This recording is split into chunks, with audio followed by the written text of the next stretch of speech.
आयुष्यात काहीतरी कमवायचं असेल तर काहीतरी गमवावं लागतं. तर हा होता आजच्या दिवसाचा कोट. नमस्कार, मी कादंबरी.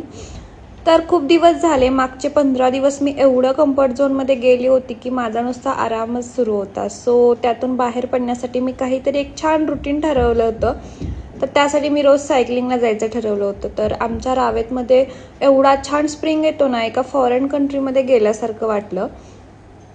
त्यानंतर मस्त असं मी आज नाश्त्यासाठी मुगाचे डोसे बनवले होते की जे की खूप क्रिस्पी झाले होते आणि त्याची टेस्टसुद्धा भारी झाली होती. सूरजलासुद्धा खूप आवडलेले हे.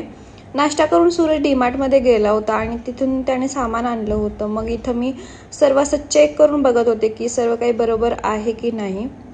त्यानंतर लंचमध्ये आज जेवणासाठी अंड्याची भुर्जी, भाकरी आणि बटाट्याचा रस्सा होता आणि ही आत्यांच्या घरचीच म्हणजे तासगावची फेमस अशी द्राक्ष. त्यानंतर सूरजने इथे कलिंगड कट करून दिलं मला आणि आम्ही दोघांनी मिळून कलिंगड खाल्लं. उन्हाळ्यामध्ये असं थंड खायला खूप छान वाटतं. ही स्टोरी आवडली असेल तर नक्की लाईक, शेअर, फॉलो करा. Thanks for watching. बाय.